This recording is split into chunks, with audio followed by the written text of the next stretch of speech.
I'm 74. I was a principal for almost 3 decades, and in 2003, I made a decision that went against the school board, the teachers, and even the boy's own mother. Everyone told me I was making a mistake.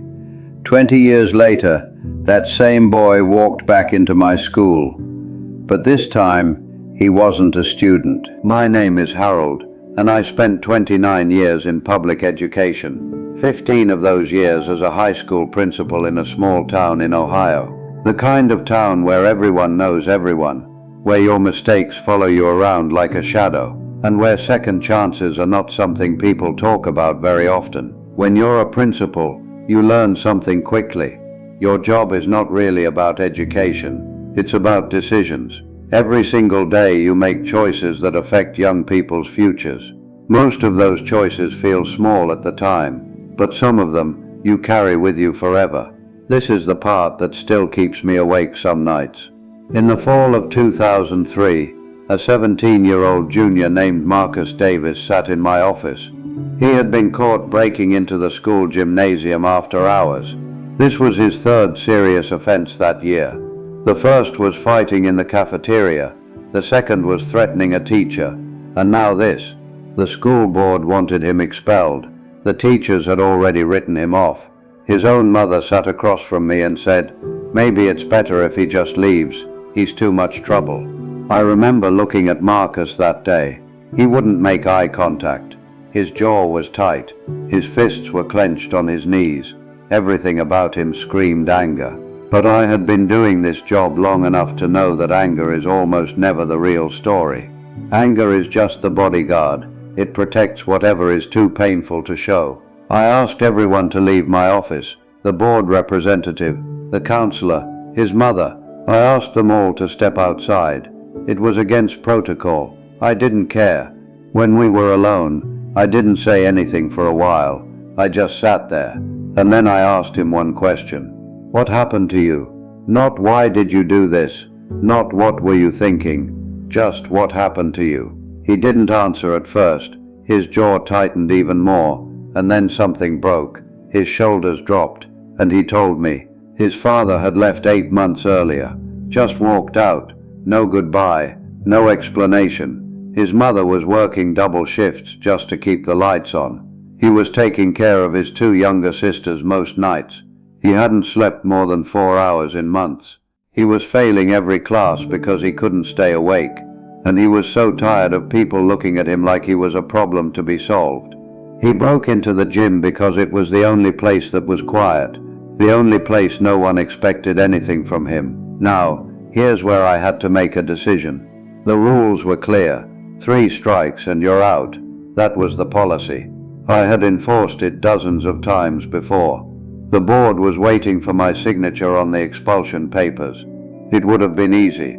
Sign the paper, move on, let Marcus become someone else's problem. But I kept thinking about something my father told me when I first became a principal. He said, "Harold, rules are made for situations, but you're not dealing with situations. You're dealing with people." I didn't sign the papers. Instead, I created something I called an in-school reassignment. I made it up on the spot. I told the board it was a new intervention program. It wasn't. It was just me deciding that this kid deserved one more chance. The conditions were strict. Marcus would report to my office every morning before first period. He would check in with me every afternoon. He would work with a school counselor twice a week, and he would help the custodial staff after school, because I needed him to understand that this building, this community, was something he was part of, not something he was fighting against. The board was furious. They told me I was setting a dangerous precedent. One board member said, "You're going to regret this when he ends up in prison." Marcus's mother told me I was wasting my time. She said, "You don't know him like I do." Maybe she was right, but I also knew something she didn't seem to understand. You cannot save someone who doesn't want to be saved, but you can keep the door open long enough for them to decide they want to walk through it. The first 3 months were brutal. Marcus tested every boundary. He showed up late. He talked back. He missed counseling sessions. There were days I questioned everything. Days I thought the board was right. Days I almost gave up. But I didn't. And neither did he. Something shifted around February. I don't know what caused it. Maybe he just got tired of fighting. Maybe he started to believe that someone actually expected him to succeed. But he started showing up on time. His grades improved. Not dramatically, but enough. He stopped getting into fights. One afternoon, he stayed late helping the custodian fix a broken bleacher in the gym. I walked by and saw him laughing at something the custodian said.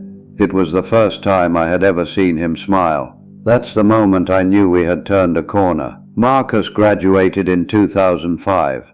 Not at the top of his class, not with honors, but he graduated. He walked across that stage and I shook his hand like I had done with thousands of students before. But this one felt different.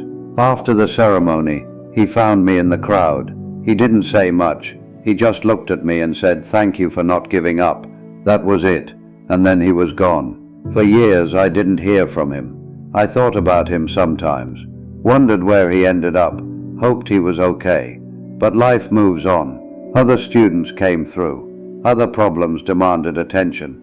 Marcus became a memory. And then in 2023, I got a phone call. I had been retired for 6 years by then.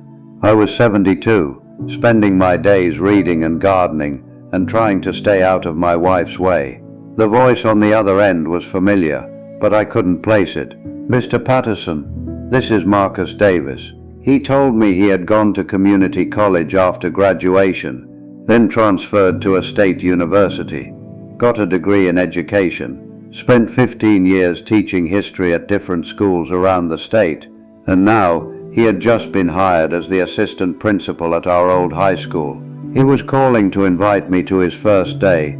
I sat in my kitchen holding that phone, and I didn't say anything for a long moment. 20 years since that angry 17-year-old sat in my office.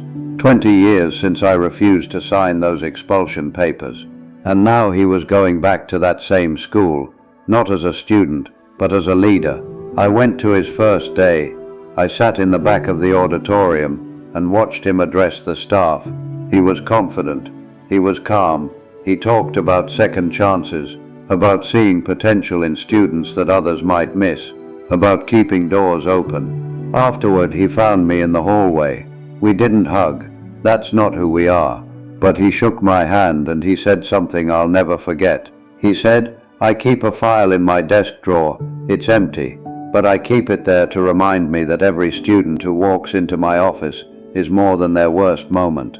I still have Marcus's original disciplinary file, the one from 2003. I never submitted it. I never processed it. I kept it sealed in my own desk for 20 years, and when I retired, I took it with me. It sits in my home office now, still sealed. A reminder that the most important decisions we make are often the ones that don't follow the rules. I'm not telling you this story to make myself look good. I made plenty of mistakes in my career, plenty of students I couldn't reach, plenty of decisions I got wrong. But I'm telling you this because I learned something that took me decades to understand. When you define a person by their worst moment, you take away their chance to have a best moment. That's it. That's the lesson. Every day, you encounter people at their lowest. Your children when they disappoint you, your employees when they fail, strangers when they're rude or unkind, and in those moments, you have a choice. You can treat them like a problem to be solved, or you can remember that you're looking at a person in the middle of their story, not at the end of it.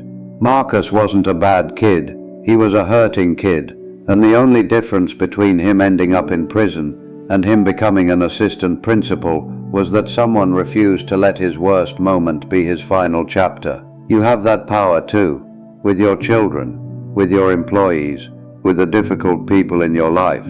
You get to decide whether you see them for who they are right now or for who they might become. That's not naive. That's not soft. That's the hardest kind of wisdom there is, because it requires patience when you want to react. It requires faith when evidence is thin. It requires you to keep a door open when it would be easier to slam it shut. I'm 74 years old. I don't know how many years I have left, but I know what I want to be remembered for. Not the diplomas I signed, not the policies I enforced, but the doors I kept open. If this story meant something to you, I have one question. Who in your life needs you to see past their worst moment? Think about it. And if you want to hear more conversations like this, subscribe. I've got a few more things to say before I'm done.